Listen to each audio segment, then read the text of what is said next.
महाराष्ट्रात येणाऱ्या काही दिवसांमध्ये महानगरपालिकांच्या निवडणुकांचं बिगुल वाजणार आहे आणि सर्वच पक्ष आपापली तयारी देखील करतायत, पक्षाची चाचपणी देखील करतायत, बळाची चाचपणी देखील करतायत।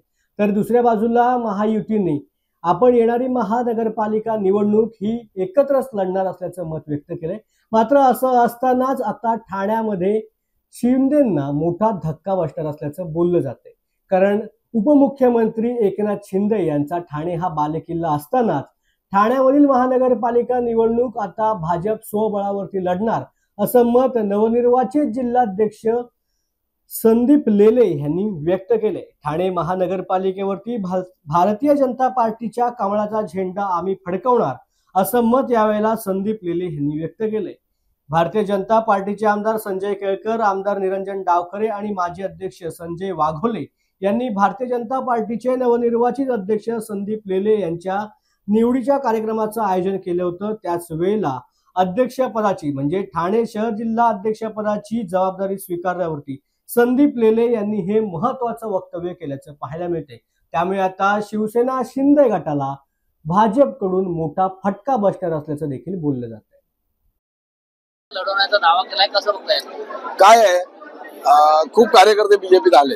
पहिल्यांदी मोजके लोक होते, आता अख्ख्या ठाणे शहरामध्ये जवळजवळ 1400 बूथ आहेत। तर 1400 पैकी 1200 बूथवर आमचे कार्यकर्ते आहेत। सर्व पॅनल मध्ये आमचे कार्यकर्ते आहेत। आता 23 नगरसेवक सिटिंग आहेत। उरलेल्या जागी देखील बऱ्याचशा कार्यकर्त्यांना लढायची इच्छा आहे आणि त्यामुळे स्वाभाविकच जास्तीत जास्त लोकांना लढायला मिळावं ही नक्कीच सर्व कार्यकर्त्यांची इच्छा आहे आणि ती शेवटी पक्षाच्या नेत्यांना मान्य करावी लागेल असं सगळ्यांचं म्हणणं आहे। तर ठाणे हा सिंहाचा बालेकिल्ला आहे, भाजपचा महापौर बसेल ना, का नाही बसणार? महाराष्ट्रात भाजपचा मुख्यमंत्री होईल हे 2014च्या आधी कोणी बोललं होतं का?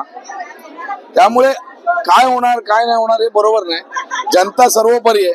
जनतेला वाटलं की भाजपचा महापौर करावा तर जनता महापौर भाजपचा करेल, का नाही करणार? महाराष्ट्रात जनतेने भाजपचे 2 वेळा मुख्यमंत्री केले। फडणवीस साहेबांना लोक विरोधकांनी टार्गेट केलं, त्यांना असं दाखवलं की त्यांच्यामध्ये काही क्षमता नाही, पण त्याच फडणवीस साहेबांना 132 सीट देऊन महाराष्ट्राचं मुख्यमंत्री केलं ना जनतेने। ज्या महाराष्ट्र काँग्रेसचा गड होता त्या 2014 साली देखील सगळ्यात मोठा पक्ष म्हणून भाजप पुढे आला। मग ठाण्यात काय नाही होणार? वेगळं काय आहे? सगळं तेच आहे, तीच माणसं आहेत। आम्हाला नीट काम करायला लागेल। आम्ही नीट काम केलं तर लोक आमच्याबरोबर येईल।